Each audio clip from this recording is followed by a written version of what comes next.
Welcome to my views on news. Ethiopian federal government and Tigray People's Liberation Front have signed a peace agreement in South Africa. We'll try to analyze this peace agreement and what does this peace agreement mean for Tigray people, for Tigray People Liberation Front, for Tigray fighters. We'll try to analyze this agreement objectively, keeping in view the claims, the stated positions of the parties, both parties, which we have been seeing since the start of this conflict in November 2020. So, after almost 2 years, the two parties have signed an agreement. Firstly, we'll have a look at what happened in South Africa in today's ceremony when the agreement was signed. Then we'll have a look at the contents of the agreement. And lastly, we'll analyze this agreement. Is this agreement an agreement of capitulation, that Tigray forces are under severe pressure? That is why they have signed this agreement of capitulation. Is there anything for TPLF in this agreement?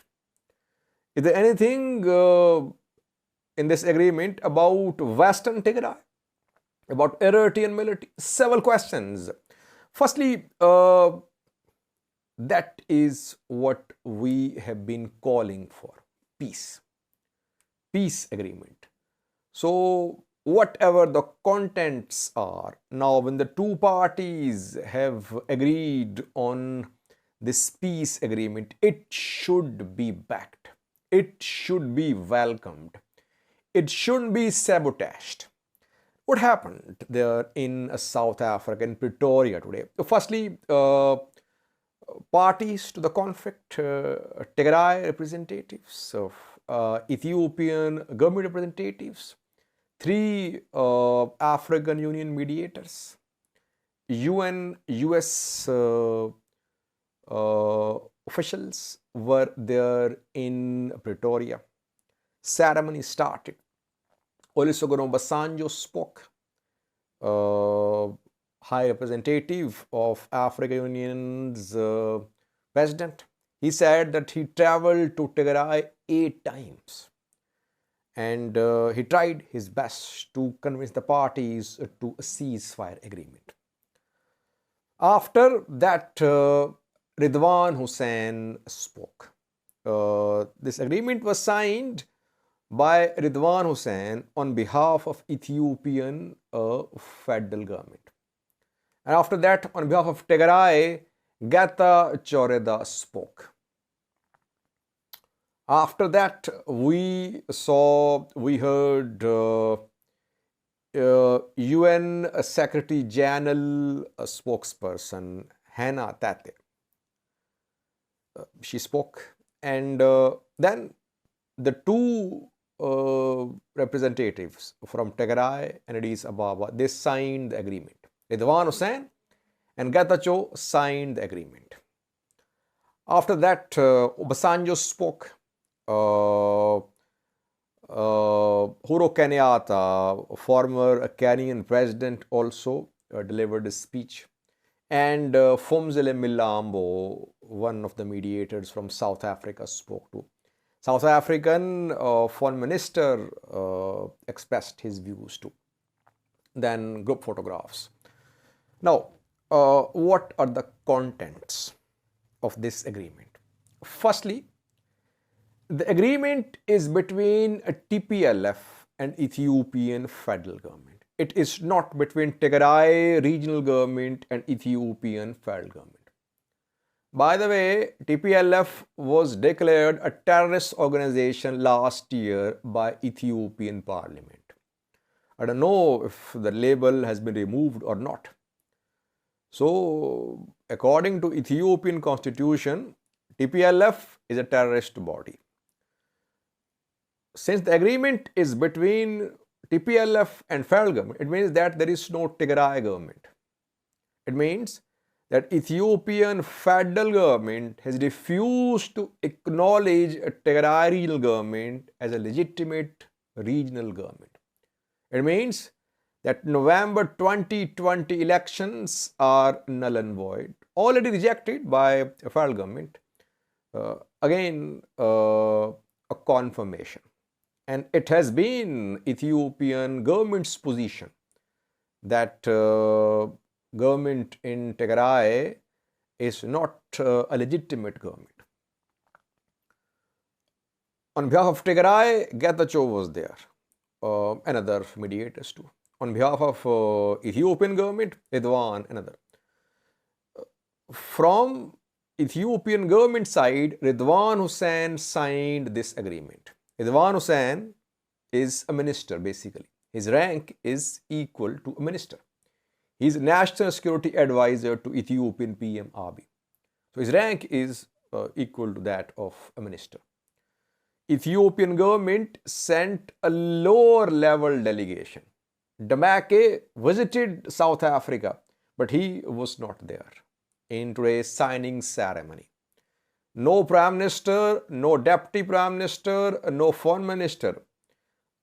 An advisor was sent to sign this agreement. So that shows that Ethiopian government deliberately snubbed, I think, TPLF. That just an advisor was sent to sign this agreement. Now, contents. Firstly, stopping of war. The two sides have agreed on immediate cessation of hostilities. Secondly, the two sides have agreed that there is only one national defense force, Ethiopian National Defense Force. TPLF combatants will be disarmed, demobilized and integrated in Ethiopian National Defense Force. Ethiopian territorial sovereignty, territorial integrity and sovereignty and constitution of Ethiopia will be respected by all parties. Resumption of basic services in Tigray in other parts of Ethiopia will be ensured. Unfettered humanitarian access to Tigray will be ensured. Civilians will be protected, women, children. And some sort of interim setup will be installed in a Tigray region. And then political issues will be resolved through dialogue. These are the broad details which I am sharing with you. In coming videos, we'll have a detailed look at these points one by one. The broad details tell a lot. So firstly, Tigray went into these talks with one major demand, and that was stopping of war. Immediate stopping of war. So Tigray got what it wanted. Firstly, TPLF survives as a political party. TPLF is a terrorist organization as declared by the government last year. But now, since Ethiopian government has signed an agreement with TPLF, it means the TPLF is now a legitimate party in Ethiopia. It isn't going to be dismantled. Who is going to be dismantled? TDF. TDF is going to be dismantled, not TPLF. No use of the word TDF in this agreement. They say TPLF combatants. TPLF combatants will be disarmed, demobilized, and they'll be integrated into Ethiopian National Defense Force. It means that what I have understood is that heavy weapons of Tigray Defense Force, TPLF fighters, will be handed back to Ethiopian National Defense Force. All regions have their regional forces, special forces. But they don't have tanks. They don't have artillery pieces. They have small weapons, light weapons mostly. That is what Tigray forces will have to.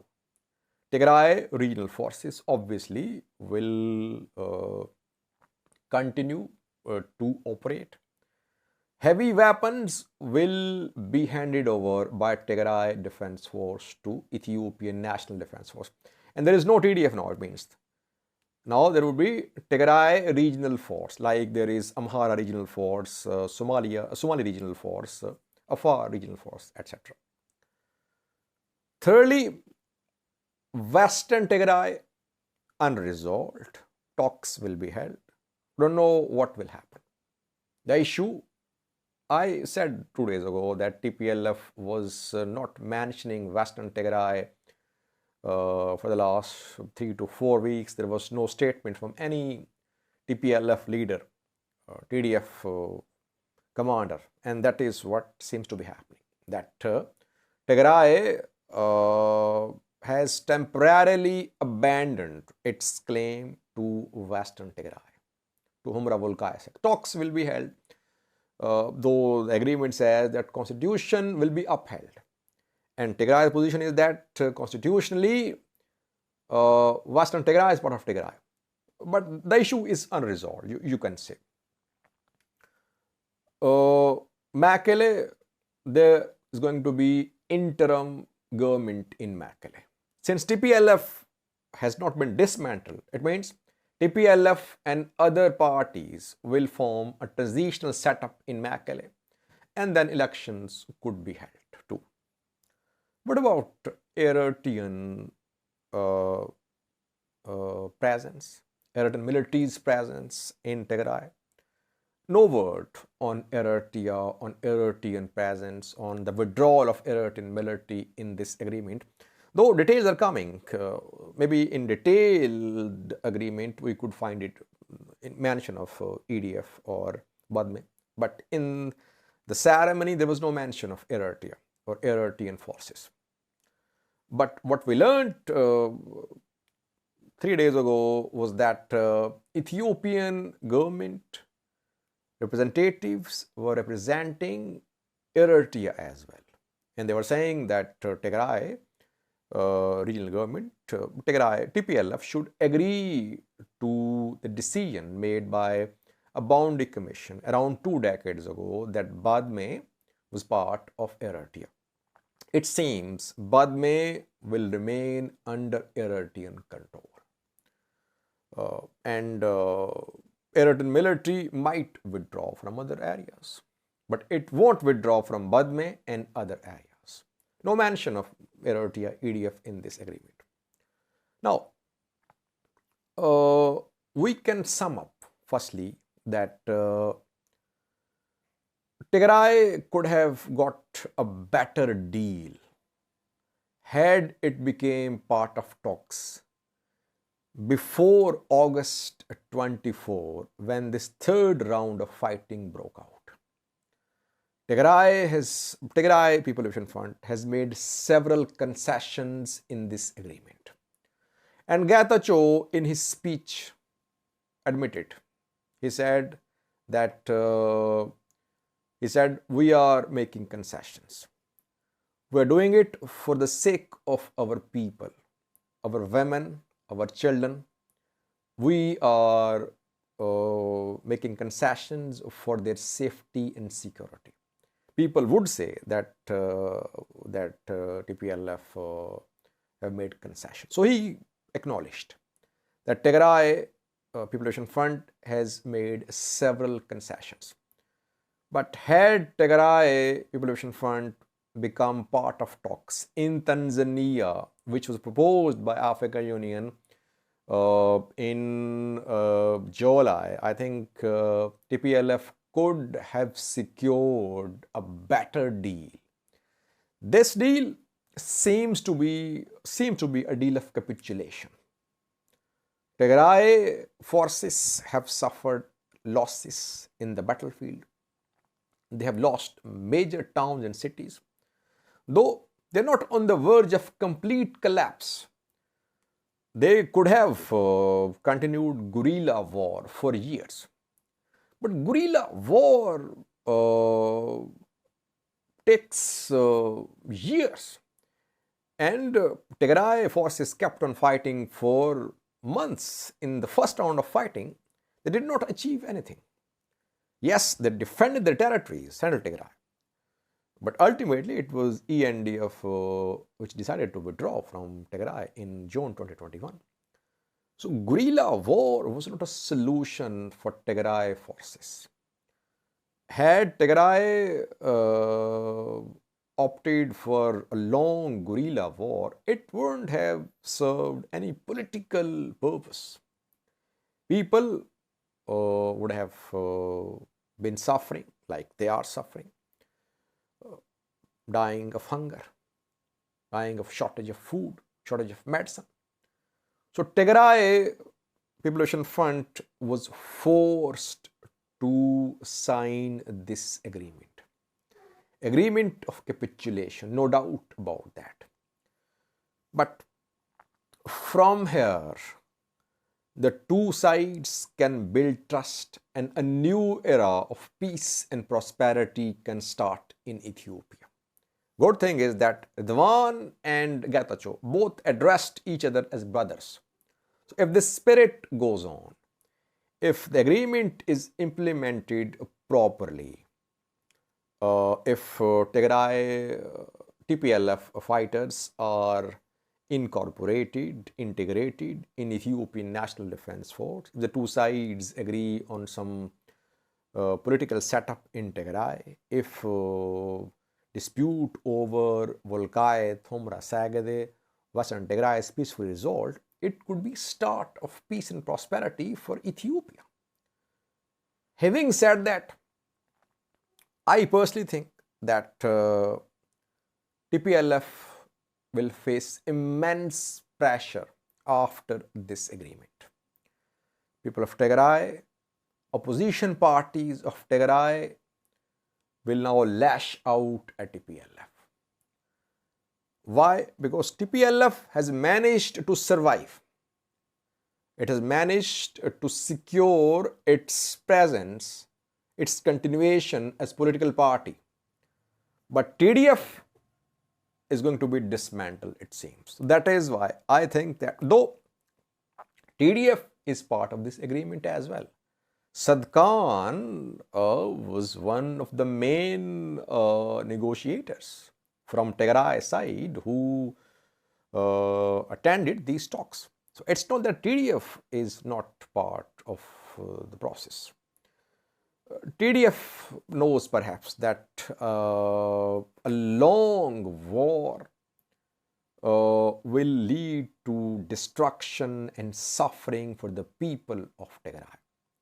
That is why it has agreed to these issues which were non-negotiable for Tigray a few months ago. If you remember, what did the Bratson Gabriel Mikhail say a few months ago about disarmament? He had said that disarmament and dismantling of TDF were red lines. Discussion about Western Tigray, red lines. And talks without resumption of basic services in Tigray, no question, no possibility. And talks under the auspices of African Union, meaningless. You see, Tigray made lots of concessions, mainly due to battlefield losses and due to suffering of its people. People are dying. Tigray cannot keep on fighting with this siege ongoing for 2 years. The siege has been tightened now, viewers. After the 24th of August, Tigray fighters lost more territories. Now the siege has been tightened. More suffering for the people of Tigray if there is no solution. That is why, whether we call it agreement of capitulation or that better sense has prevailed, at least peace is going to come to Ethiopia. That is why all parties should back this agreement. Opposition parties of Tigray as well. People of Tigray should also back this agreement And is there any possibility that there could be some spoilers who could try to spoil this agreement? Only two spoilers, Amhara groups and Eritrea. I think that Amhara groups are not in a position to spoil, to play the role of a spoiler, because majority of main Amhara figures are part of the government. Pro-Fano factions and others are mostly abroad or in prison. They cannot sabotage this agreement. Eritrea was already represented by Ethiopian government in these talks.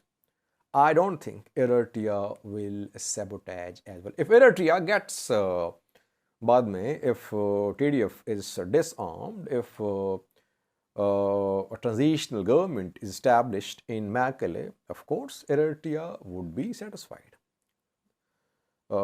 Yes, Eritrea has not got the maximum. TPLF, TDF, TPLF not completely dismantled, but still Eritrean government, Ethiopian government, they got a lot. No one was imagining a few months ago that TPLF would agree to disarming of Tigray Defense Force. But it happened. That just shows that there were battlefield losses and some humanitarian issues too. We'll try to analyze this agreement in coming videos as well as we get more details. Now, implementation will start. Devil is in the details. You need to implement this agreement as well. Immediate stopping of war. Front lines, it means frozen, and then gradually Tigray fighters will leave their positions. Eritrean military will withdraw as well. Heavy weapons of Tigray Defense Force will be handed back to ENDF. And African Union, international players will monitor the implementation process. So let's hope, let's pray that the agreement is implemented in good spirit, in good faith, and this agreement becomes a foundation for peace and prosperity in Ethiopia. Thanks for watching.